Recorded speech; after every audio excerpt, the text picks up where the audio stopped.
નમસ્કાર, લોકમંચમાં આપનું સ્વાગત છે. આપની સાથે હું છું પાર્થ મોદી. દર્શક મિત્રો, લોકમંચમાં આજે એક એવા મુદ્દા ઉપર વાત કરવી છે જે મુદ્દો ચૂંટણી બોન્ડ કહી શકો કે ઇલેક્ટોરિયલ બોન્ડ કહી શકો, અને એને લઈને સુપ્રીમ કોર્ટે એક મહત્વનો ચુકાદો આપ્યો. 2017-18થી એને લઈને વિરોધ થઈ રહ્યો હતો, પિટિશનો થઈ રહ્યા હતા, પરંતુ લોકસભાની જનરલ ઇલેક્શન આવે એના પૂર્વે સુપ્રીમ કોર્ટ દ્વારા મહત્વનો ચુકાદો, અને એ ચુકાદો એવો આવ્યો કે જે ઇલેક્ટોરિયલ બોન્ડ છે, કે જે નાણાકીય વ્યવહારો જે થતા હોય છે રાજકીય પક્ષોની અંદર, એ સામાન્ય જનતાને એનો જાણવાનો અધિકાર છે. અધિકાર ઉપર, માહિતીના અધિકાર ઉપર કોઈ તડાપ નહીં મારી શકે, એટલે કે પ્રતિબંધ મૂકી દીધો છે ઇલેક્ટોરિયલ બોન્ડ ઉપર. શબ્દ થોડા અટપટા છે, ટર્મિનોલોજી થોડી અટપટી છે. ચૂંટણી બોન્ડ છે, ઇલેક્ટોરિયલ બોન્ડ છે. હવે સુપ્રીમ કોર્ટે પ્રતિબંધ કેમ મૂક્યો છે, શું છે સમગ્ર વિગતો, આ તમામ વસ્તુઓ પર ચર્ચા કરવી છે. ચર્ચામાં આપણી સાથે જોડાયા છે જયેન્દ્રભાઈ બ્રહ્મભટ્ટ, જેઓ રાજકીય વિશ્લેષક છે. જયેન્દ્રભાઈ, આપનું સ્વાગત છે કાર્યક્રમમાં. નમસ્તે. સાથે જયવંતભાઈ પંડ્યા, જેઓ પણ રાજકીય વિશ્લેષક છે. જયવંતભાઈ, આપનું પણ સ્વાગત છે કાર્યક્રમમાં. કોંગ્રેસના પ્રવક્તા ડોક્ટર નિકુલભાઈ પટેલ. નિકુલભાઈ, આપનું પણ સ્વાગત છે કાર્યક્રમમાં. નમસ્કાર. શાસક પક્ષને આમંત્રણ હતું, ઘણા સંજોગો વસાત એ નથી આવી શક્યા, કે પછી વિષયના સંજોગો વસાત નથી આવી શક્યા, એ હવે શાસક પક્ષનો મુદ્દો છે. પરંતુ આપણે સમજવાનો એ પ્રયત્ન કરવો છે કે ઇલેક્ટોરિયલ બોન્ડ કે ચૂંટણી બોન્ડ કે આજે તમામ વસ્તુઓ છે જેની ઉપર સુપ્રીમ કોર્ટે મહત્વનો ચુકાદો આપ્યો, એ છે શું અને એનાથી શું ફરક પડશે. કારણ કે ચૂંટણીની અંદર જ્યારે ઇલેક્શન આવે એ પછી જનરલ ઇલેક્શન આવે, લોકસભાનું આવે કે પછી એસેમ્બલી વિધાનસભાઓના ઇલેક્શન આવતા હોય છે, એની અંદર સૌથી વધુ જો કાળા નાણાંનો ઉપયોગ થતો હોય તો ચૂંટણીઓના સમયમાં ઉપયોગ થતો હોય છે આપ લે કરવામાં. અને પરંતુ એને વ્હાઇટ કરવા કે બ્લેકના વ્હાઇટ આખી સિસ્ટમ હોય છે, એ કેવી રીતે ઉજાગર થાય છે અને કેવી રીતે એની સિસ્ટમ ચાલતી હોય છે, એ જાણવાનો પ્રયત્ન કરીશું. કારણ કે આપણી સાથે બંને રાજકીય વિશ્લેષકો છે, એ મહત્વનો રોલ આજે અદા કરશે. સૌપ્રથમ તમામ પેનલિસ્ટને 2 મિનિટનો સમય આપીશું પહેલા, અને પછી આપણે આગળ વધીશું. જયવંતભાઈ, આપનાથી શરૂઆત કરીએ. જયવંતભાઈ, ચૂંટણી બોન્ડ હોય કે ઇલેક્ટોરિયલ બોન્ડ, શું છે આની અંદર, અને જે સુપ્રીમ કોર્ટનો જે ચુકાદો આપ્યો છે, સુપ્રીમ કોર્ટ કહેવા શું માંગી રહ્યું છે? અને ચૂંટણી બોન્ડને સમજવું પડશે પહેલા તો કે 2018માં ચૂંટણી બોન્ડની સ્કીમ શાના માટે લાવવામાં આવી હતી. આની પાછળનો આશય આપણે જે હિડન એજન્ડા જે કે હશે તે, પરંતુ દેખીતી રીતે આશય બહુ સારો હતો. અને આશય એવો હતો કે એસબીઆઈ જેવી રાષ્ટ્રીય બેંક હોય, એમાંથી કોઈ પણ વ્યક્તિ છે એ કોઈ પણ પક્ષને દાન આપવું હોય તો એ દાન છે એ બોન્ડ ખરીદીને આપી શકે. તો એ પ્રકારનું આખી વ્યવસ્થા વિચારવામાં આવી હતી કે જેથી આખી સિસ્ટમ છે એ આમ જોઈએ તો કાળા નાણાંને દૂર કરે, એવી રીતે સિસ્ટમ વિકસાવવામાં આવી. પરંતુ એની વિરુદ્ધ સર્વોચ્ચ ન્યાયાલયમાં અરજી થઈ, અને ઘણા વખતથી જે કે આંકડા આવી રહ્યા હતા, એ આંકડામાં મેજર હિસ્સો છે, મોટો જે હિસ્સો છે એ ભાજપનો હતો. અને એના કારણે એક યાચિકા કરવામાં આવી, અને એમાં જે સુપ્રીમ કોર્ટે કહ્યું છે, કારણ કે એમાં એક જોગવાઈ એવી હતી કે જે પોતે દાન આપવા માંગે એ દાન આપનારનું નામ છે એ ગુપ્ત રાખવામાં આવશે. અને એના કારણે સર્વોચ્ચ ન્યાયાલયે એવું કહ્યું કે આ માહિતીના અધિકારનું ઉલ્લંઘન કરે છે. અને મને જ્યાં સુધી માહિતી છે તે મુજબ કે એ આ અધિકારનું ઉલ્લંઘન કરતું હોવાથી સર્વોચ્ચ ન્યાયાલયે એવું કહ્યું હતું કે કઈ વૈકલ્પિક તમારી પાસે હોય તો એ અમને રજૂઆત કરો, પણ એ વૈકલ્પિક રજૂઆત થઈ શકી નથી, એટલા માટે એને બંધારણની વિરુદ્ધ જાહેર કરી દીધું છે. એટલે હવે જો સરકાર છે એ એમાં કઈ ફેરફાર કરી સર્વોચ્ચ ન્યાયાલયમાં રજૂ કરશે તો ફરીથી આ વસ્તુ લાગુ થશે. અધરવાઇઝ છે એ ફરીથી જે પેલું બેનામી નાણાં આપતા હતા, રોકડા નાણાં ને બધું કરતા હતા, એ સિસ્ટમ પાછી ચાલુ થઈ જશે. આ એક પ્રાથમિક માહિતી છે. બિલકુલ જયેન્દ્રભાઈ, પ્રાથમિક માહિતી જયવંતભાઈ આપી. મહત્વની વસ્તુ છે, 4 વર્ષથી જે પેન્ડિંગ અરજી હતી કે જે પેન્ડિંગ કેસ હતો, એના ઉપર 3 દિવસ લગાતાર સુનાવણી થઈ, 3 દિવસ કેસની હિયરિંગ થઈ, અને આખરે જે સર્વોચ્ચ અદાલત છે એણે ચુકાદો આપ્યો દીધો કે ભાઈ ઇલેક્ટોરિયલ બોન્ડ છે એની પર પ્રતિબંધ લાગશે, ગેરબંધારણીય આ આખો મામલો છે. પરંતુ રાજકીય પક્ષોની જો વાત થાય તો રાજકીય પક્ષો કેવી રીતે આના ચપેટમાં આવે છે અને રાજકીય પક્ષોને કેવી રીતે આનાથી મોટું નુકસાન છે? જો બીજેપીની વાત કરીએ તો શાસક પક્ષ છે, એટલા માટે બીજેપી, માનો કે ચલો બીજેપી પાસે ઇલેક્ટોરલ બોન્ડ હોય કે ચૂંટણી બોન્ડ હોય એ વધારે હોય. સામે પક્ષે જો કોંગ્રેસની વાત કરીએ તો કોંગ્રેસે આ વખતે કેમ્પેન શરૂ કર્યું છે કે તમે કોંગ્રેસને દાન આપી શકો છો ભારતની અંદર ચૂંટણી લડવા માટે, તો તમે એ યુપીઆઈ દ્વારા તમે દાન આપી શકો છો. તો આમાં કેવી રીતે આનું ટ્રેપિંગ કે કેવી રીતે આખું જોવામાં આવશે આખું? જુઓ પાર્થ, આખા દેશમાં ચૂંટણીની પ્રક્રિયા કઈ રીતે થઈ રહી છે, કઈ રીતે કરવામાં આવતી હતી, કઈ રીતે થઈ શકે છે, એ દરેક વસ્તુથી દેશનો મોટા ભાગ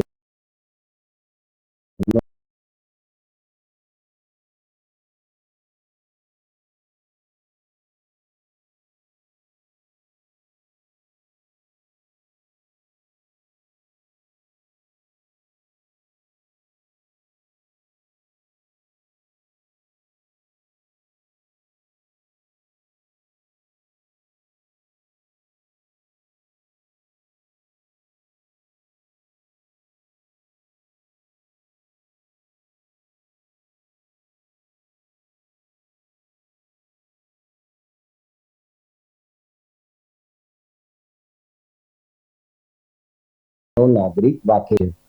સવાલ ચૂંટણીની ફંડનો આવે છે. ચૂંટણીના મેં 10 દિવસ પહેલા કરી હતી. પીએન શેષાન આવ્યા જ્યારે ચૂંટણી કમિશનર તરીકે, ત્યારે એ ચૂંટણીના નીતિ નિયમો હતા કે 10 વાગ્યા સુધી ચૂંટણી પ્રચાર નહીં કરવો, માઇક ના વગાડવું, એની સભ્ય સંખ્યાની લિમિટેશન હતા, ખર્ચાના લિમિટેશન હતા. આ બધાનું ઇમ્પ્લિમેન્ટ આવ્યું. ને ઇમ્પ્લિમેન્ટના કારણે ડે બાય ડે ઘણા બધા સુધારાઓ આવ્યા અને લોકોને એમ થયું કે આટલી બધી સરસ કામગીરી ચૂંટણી પંચ કરે છે. વાત આવી ઇલેક્ટોરલ ફંડની વાત આવે છે. બધા લોકોને ખબર છે કે કોઈ પણ રાજકીય પક્ષ હોય એને દરેક વેપારી ગૃહ હોય કે નાનો વેપારી હોય કે પોતાનો ઉદ્યોગપતિ હોય, એ ચૂંટણીમાં ફાળો ઉમેદવારને કે ઉમેદવારની પાર્ટીને આપે છે. કોઈ પણ પક્ષમાં સામાન્ય અત્યારે તો મોટાભાગના અપક્ષના ઉમેદવારોને પણ આ પ્રકારના ફાળા મળે છે. આ કાળા નાણાંનું જે સર્જન થઈ રહ્યું હતું એના માટે સુપ્રીમ કોર્ટે જે જજમેન્ટ આપ્યું છે એના માટે સૌએ અભિનંદન આપવા જોઈએ. કેમ કે ચૂંટણીમાં બધા જ કાળા નાણાંનો ઉપયોગ થતો હોય તમામ લોકો જાણે છે.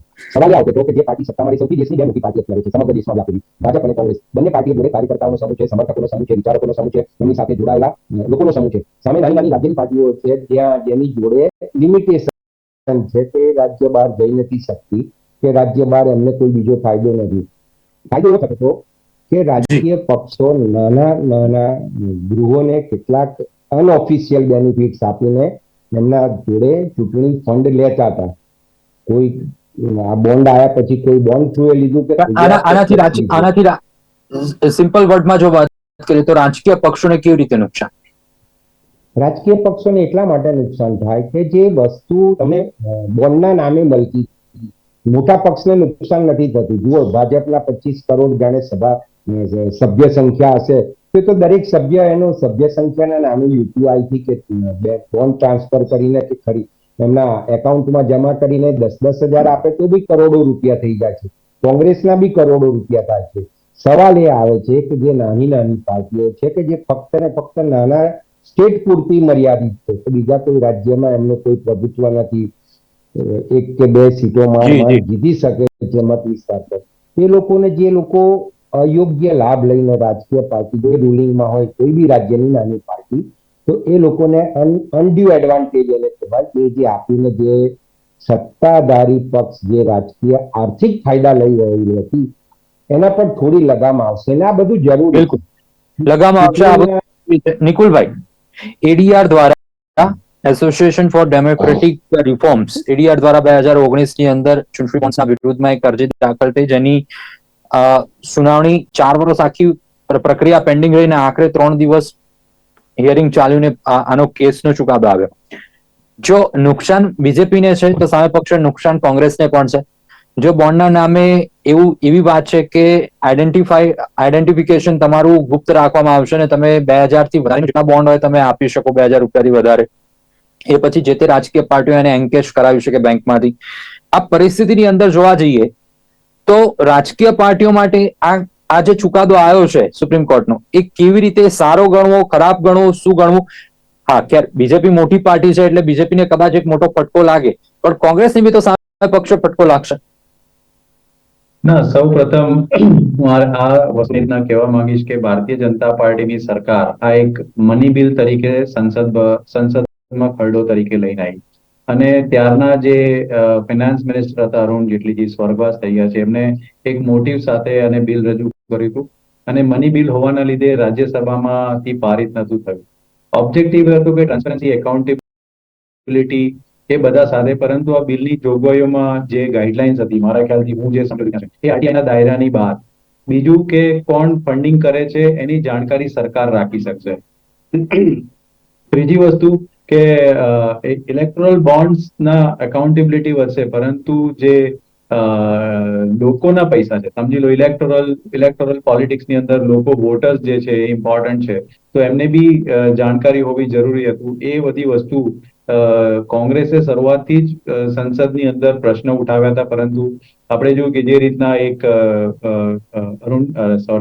આપણા જે વકીલ છે એમણે કેસ લડ્યો ને આજે આપણે જોયું કે સુપ્રીમ કોર્ટના જજમેન્ટ આવ્યું કે આ ગેરબંધારણીય છે. એટલે સમગ્ર પ્રશાંત ભૂષણ. પ્રક્રિયા ગેરબંધારણીય છે એવું પ્રસ્થાપિત થયું છે. હવે આ કાયદો હોવો જોઈએ, ના હોવો જોઈએ, કઈ રીતના હોવો જોઈએ, કોને ફાયદો કોને નુકસાન એ પછીની વસ્તુ છે, પરંતુ અત્યારે જે રીતના પોલિટિકલ સિસ્ટમ્સ વર્ક કરી રહી છે, તો જે બી હું તો કહું છું જે બી કોર્પોરેટ હાઉસીસ છે એમને પોતે ફંડ કરવું છે તો ઓપનલી ફંડ કરે, અને બધા પહેલા બી કરતા હતા અને આજની તારીખે બી કરે છે, પરંતુ એના માટે જે કાયદો લાવવાની વાત થઈ એની સામે જે ટ્રાન્સપેરન્સી હતી એ ન રહી, એના લીધે જ આજે સુપ્રીમ કોર્ટે ગેરબંધારણીય ઠેરવ્યું છે. પરંતુ કોંગ્રેસને કે ભાજપને કે એનાથી કોઈને ફાયદો નહીં. સુપ્રીમ કોર્ટે વિચાર્યું કે આ દેશના લોકોને લોકતંત્રની અંદર સારી રીતે જાણકારી મળે એના માટે આ ઇમ્પોર્ટન્ટ છે. બિલકુલ. આપને જણાવી દઉં દર્શક મિત્રો કે જે રીતે એડીઆર અનુસાર ભાજપને 2017 થી 22 દરમિયાન ચૂંટણી દરમિયાન બોન્ડ્સમાંથી 5,271.97 કરોડ એપ્રોક્સિમેટલી આ રકમ છે એટલા મળ્યા હતા. સામે કોંગ્રેસની વાત કરીએ તો 952.29 કરોડ મળ્યા હતા. તૃણમૂલ કોંગ્રેસની ટીએમસીની વાત કરીએ બંગાળમાં મમતા બેનર્જી પાર્ટીને તો 767.88 કરોડ અને એનસીપીને 66 કરોડ આસપાસ મળ્યા હતા. એટલે કહેવાનો મતલબ એ છે કે ટ્રાન્સપરન્સી ખૂબ મહત્વની વસ્તુ છે. જીવનભાઈ, જે રીતે ટ્રાન્સપરન્સીની વાત આવે કે પ્રશાંત ભૂષણે જે કેસ લડ્યો એની વાત આવે, સુપ્રીમ કોર્ટ એવું કહે છે કે જો ઈડીને આ બધું જાણવાની ઈડીને જાણકારી મળી શકે, સરકારને જાણકારી મળી શકે, તો પછી સામાન્ય વ્યક્તિઓને કેમ નહીં, સામાન્ય જનતાને કેમ નહીં? એ સુપ્રીમ કોર્ટનો સૌથી મોટો જો કન્સર્ન હોય કે તમે બોન્ડ્સ લો છો કે તમે કોઈ પણ જગ્યાએથી ફંડ લો છો, એની જાણકારી સામાન્ય વ્યક્તિઓને પણ હોવી જોઈએ કે ક્યાંથી કઈ પાર્ટીને કેટલું ફંડ મળી રહ્યું છે. આમાં કેટલાક કમ્પેરિઝન કરવાની જરૂર છે, એટલે એનાથી આખી વાત છે સ્પષ્ટ થશે.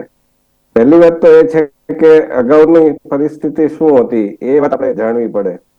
તો અગાઉ જે 2011 સુધીનો એક અહેવાલ હતો એને એડીઆર નો જ હતો, એસોસિએશન ઓફ ડેમોક્રેટિક રિફોર્મ્સ નો. એ મુજબ વિવિધ પક્ષોને જે દાન મળતું હતું એમાં મોટા ભાગનું દાન છે અનડિસ્ક્લોઝ કન્ટ્રીબ્યુટર્સ, એટલે કે બેનામી લોકો, જેનું કોઈ નામ એટલે ખબર નથી લોકોને, એવા લોકો દ્વારા મળતું હતું. એટલે પહેલા પણ પદ્ધતિ તો આ જ હતી. અત્યારે જાણ થાય છે પણ કોને જાણ થાય છે કે એસબીઆઈ ને જાણ થાય, સરકારને જાણ થાય, એ લોકોને જાણ થાય, લોકોને જાણ ન થાય. એટલે મને દાખલા કે તમે XYZ પક્ષને દાન કર્યું તો એની જાણ મને આરટીએ હેઠળ ન થાય, પરંતુ સરકારને જાણ થાય, તો એ વસ્તુ આમાં એક થાય છે. બીજું કે આમાં આપને ઇન્ટરપ્ટ કરું છું. એટલે આપે જે વાત કરી કે બેનામી જે પણ સંસ્થા કે કોઈ પણ ઉદ્યોગકાર કે કોઈ પણ ઉદ્યોગ કંપની જો કોઈ પણ રાજકીય પાર્ટીને બોન્ડ્સ આપે છે અને પોતાની આઈડેન્ટિટી ક્લોઝ નથી કરતી, તો શું શક્યતા એ બને કે જે તે કંપનીએ કે જે તે ઉદ્યોગે કે જે તે સંસ્થાએ સરકારને બોન્ડ આપ્યું ને એ સરકાર બને તો એના હિત પાછળ ચૂંટણી પછી કામ કરે? તો ઘણી વખતે શેલ કંપનીઓ બનીને જે ફંડ કરતી હોય છે, તો આવનારા દિવસોમાં એ જ સરકાર એક કંપનીને વધારે ફાયદો અપાવી શકે, તો લોકોને પણ ખ્યાલ આવે. એટલા માટે ક્યાંક સુપ્રીમ કોર્ટે આને ગેરબંધારણીય ગણાવ્યું હશે. હા, એટલે આમાં બે વસ્તુ, એક એ જ વસ્તુ કહેવા જઈ રહ્યો હતો. એટલે મારી વાત ફરીથી એ પોઈન્ટ ઉપર લાવું કે અગાઉ પણ આ જ જે કહેવાય કે પ્રકારની વ્યવસ્થા હતી, પરંતુ એ સમયે કેશમાં ને તમે બધી રીતે આપી શકો, ઇલેક્ટોરલ બોન્ડની વ્યવસ્થા નહોતી. હવે એ દરમિયાન 2004 થી 5 નો આંકડા આપીશ તમને. 2004-5 અને ત્યારથી લઈ અને 2010 થી 11 એટલે છેલ્લા 7 વર્ષ, જે આ 7 વર્ષનો ગાળો હતો, એમાં એ વખતે કોંગ્રેસ પક્ષ છે એ સત્તામાં હોવાના કારણે એને 2008 કરોડનું દાન મળ્યું હતું, જ્યારે ભાજપને 994 કરોડનું દાન મળ્યું હતું. એ પછી બસપા, કારણ કે એ પણ ત્યાં ઉત્તર પ્રદેશમાં સત્તામાં હતો, તો એને 484 કરોડનું દાન મળ્યું હતું. હવે તમે જો અત્યારના આંકડા જુઓ તો 2017 થી 2023 ના આંકડા એવું કહે છે કે ભાજપને લગભગ 5000 કરોડ જેવું દાન મળ્યું છે. એની પછી કોંગ્રેસ છે જેને 1100 કરોડ જેવું દાન મળ્યું છે, અને પછી આ 7 વર્ષના આંકડા કહું છું, 2017 થી 2023.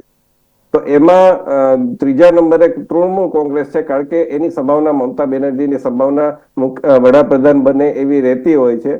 અને માત્ર પશ્ચિમ બંગાળ પૂરતા સીમિત નથી, એ આસામ ને મેઘાલય ને એવા પૂર્વોત્તર ભારતમાં પણ એનું છે. તો એને 1000 કરોડ જેવું દાન મળેલું છે.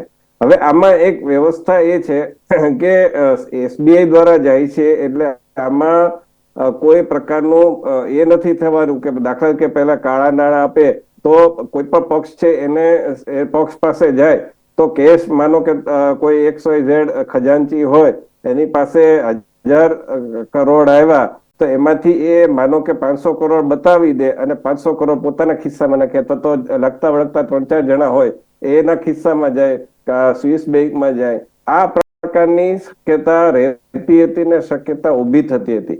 જ્યારે આમાં એક જ વસ્તુ છે કે આમાં મને ને તમને જાણ નથી થતી કે કોણે કોણે દાન આપ્યું, પરંતુ સરકારને જાણ હોય છે.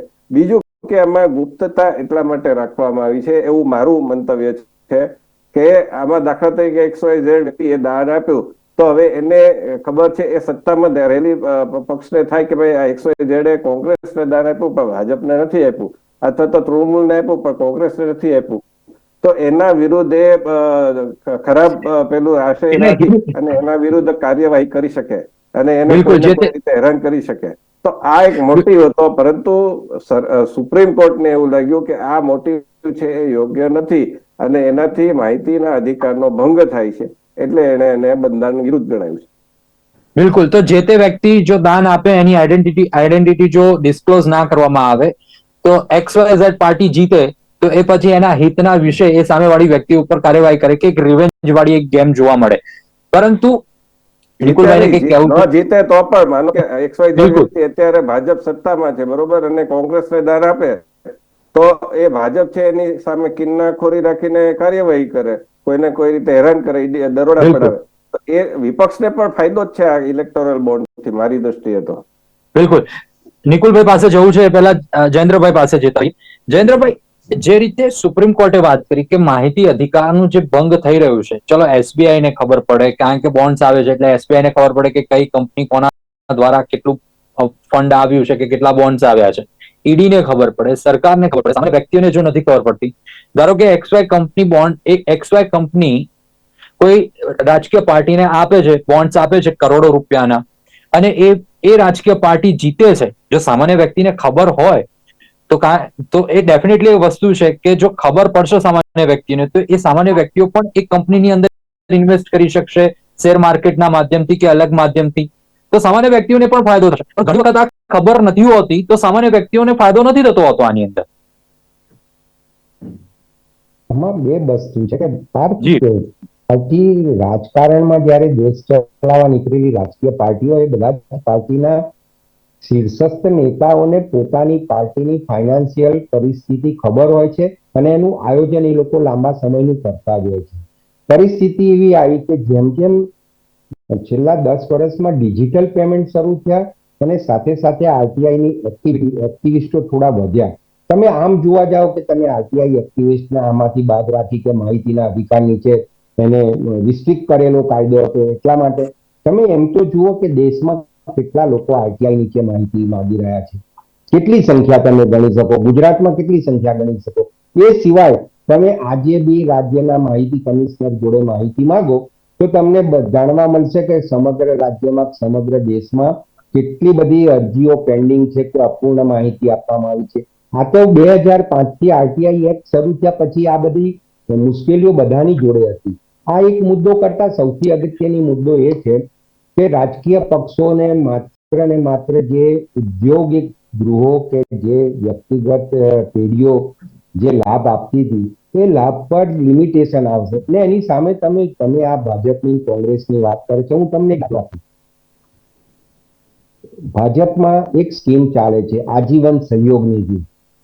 કેટલાય લોકો એવા છે, ભાજપના સમર્થકો ગણો, ધારાસભ્યો ગણો, નગરસેવકો ગણો, સંસદ સભ્યો ગણો કે પછી સરપંચ ગણો, દરેક લોકો 10,000 થી માંડીને 1 લાખ સુધીની રકમ દર વર્ષે આપે છે અને ચેક થ્રુ લેવામાં આવે છે, એની રસીદ આપવામાં આવે છે, પાર્ટીના ચોપડેનો હિસાબ થાય છે.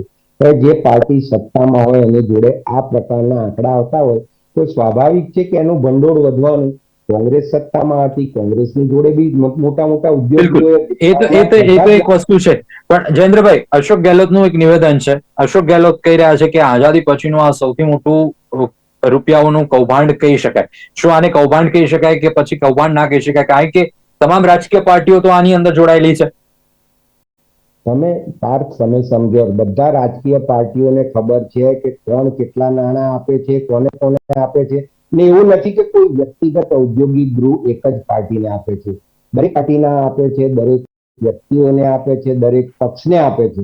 સવાલ એ થાય કે જેની જેટલી ક્ષમતા, ભાજપને 500 આપતા હોય તો 1000 આપતા હશે, તો કોંગ્રેસને 500 આપતા હશે, એસપીને 200 આપતા હશે અને ટીએમસીને 100 રૂપિયા આપતા હશે. સવાલ આપવા નહીં આપવાનો નથી. સવાલ એ છે કે આપણા ત્યાં ચૂંટણી પંચને જે વસ્તુનો માટે, પારદર્શિતા માટે હુકમ કર્યો, આમાં સુધારા માટે, તો સાથે સાથે એ પણ જરૂરી છે કે ચૂંટણી પંચે ચૂંટણીના કેટલાક કાયદાઓમાં પણ સુધારો કરે એ જરૂરી છે. વિશાળ સંખ્યામાં જ્યારે રેલીઓ થાય છે કે સભાઓ થાય છે કે નેતા આવવાના હોય છે. નિકુલભાઈ, આપને કંઈક કહેવું હતું? આપની પાસે 1 મિનિટ છે, પછી 1 મિનિટ મારે જયવંતભાઈ પાસે જવું છે. જી નિકુલભાઈ. એક છે, મારા મિત્રએ પહેલાની વાત કરી કે પહેલા કેશ આપતા હતા અને ચેકથી આપતા હતા. પહેલા જયારે કોઈ વ્યક્તિ પોલિટિકલ ડોનેશન કરતો હતો અને પોલિટિકલ પાર્ટી તરફથી રિસિપ્ટ મળતી અને ઇન્કમ ટેક્સની અંદર એ 100% રિબેટનો ક્લેમ કરતો હતો. એટલે એના ડેટા બધા ઓલરેડી ઇન્કમ ટેક્સ ને સરકાર પાસે પોર્ટલ પર અવેલેબલ જ હતા. શું ઇલેક્ટોરલ બોન્ડ આવ્યા પછી ખાલી ઇલેક્ટોરલ બોન્ડ થી ડોનેશન્સ થાય છે? તો એ વસ્તુ મારે સમજવી છે એમની પાસેથી કે એવું કેવી રીતના કહી શકે કે કોંગ્રેસના ટાઈમમાં સરકારમાં આ રીતનું હતું અને હવે જે છે આ ઇલેક્ટ્રોલ બોન્ડ લાવવાથી ભાજપ ટ્રાન્સપરન્સી લાવવા માંગીને ફક્ત ને ફક્ત લોકો ઇલેક્ટ્રોલ બોન્ડ થી જ ડોનેશન કરે છે. જી જયવંતભાઈ, નિકુલભાઈનો જે પ્રશ્ન છે એની સાથે સાથે મારો પણ પ્રશ્ન એક જોડી દો. શું આ ચૂંટણીમાં આ વર્ષમાં ભાજપ માટે આ આંચકો કહી શકાય? ના, આમાં જો એક વાત એ છે કે સરકારે બોધો વિરોધ કર્યો છે, બરાબર. આનો સ્પષ્ટ વાત છે, કારણ કે કોઈ એને વૈકલ્પિક કોઈ ઉપાય સૂચ્યો નથી. એનો અર્થ એવો પણ હોઈ શકે કે સરકારની પણ કદાચ અંદર ખાને ઈચ્છા હોય કે આ વસ્તુ અત્યારે હોલ્ટ ઉપર જાય, કારણ કે એક વાત એ લોકો જ કરતા હોય છે કે કાળા નાણાંને અટકાવવા માટે કર્યું છે. તો શું આ એક કાળા નાણાંને સ્વીકારવા માટે તો નથી ને? કારણ કે જે અત્યારે જે હવે 2024 નું ફલક હશે એ ખૂબ મોટા પાયે થશે. જેમ જેમ દરેક ચૂંટણી આવે છે, આપણે કહીએ છીએ ને આપણે આશા રાખીએ છીએ કે ચૂંટણી છે એ નાના પાયે પેલા ઓછા ખર્ચામાં થાય, પરંતુ તમે જોશો કે કોઈક ને કોઈક રીતે ચાના ખર્ચા છે એ વધારી દેવામાં આવે છે કે ભાઈ ચાનો એક ચાનો આટલો ભાવ થાય. ચૂંટણી પણ એને સ્વીકારી લે છે કે એ બજાર ભાવ કરતા કદાચ વધારે હોઈ શકે. તો એ પ્રકારનો કંઈક ને કંઈક છટકબારી કરીને ગોતતા હોય છે. તો મને લાગે છે કે આમાં ભાજપને સૈદ્ધાંતિક રીતે તો ફટકો દેખાય છે, પરંતુ હિડન રીતે તમે જુઓ તો કદાચ એની ઈચ્છા, કારણ કે એને બહુ બોધો વિરોધ કર્યો. નહીં તો તમારી પાસે આજે તમારે એટર્ની જનરલ હોય તો તમે એને આને તમારે જો જાળવી રાખવું હોય તો તમે એનો સખત વિરોધ કરી શકો કે ભાઈ આના માટે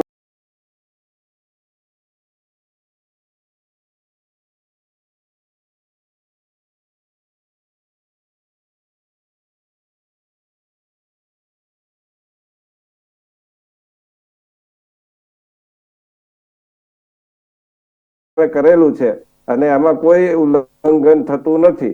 તો અને બીજું કે આમાં સામે પક્ષે કયા વકીલ છે એ પણ જોવું પડે. ભૂષણની આપણને ખબર છે કે યાસીન મલિક માટે અડધી રાતે કોર્ટ ખોલે. બિલકુલ જયવંતભાઈ, જે રીતે નિકુલભાઈએ વાત કરી હતી, એમનો નિકુલભાઈના પ્રશ્નનો જવાબ આપી દીધો 30 સેકન્ડની અંદર કે કોંગ્રેસ હતી, કોંગ્રેસના શાસનમાં આ વધારે થતું હતું. અત્યારે ક્યાંક Bharatiya Janata party electronic bond દ્વારા પારદર્શકતા લાવવાની કોશિશ કરી રહી છે. એવું માનવું એ ખોટી વાત છે, એવું નિકુલભાઈનો પ્રશ્ન છે. 30 સેકન્ડ જયવંતભાઈ ખાલી.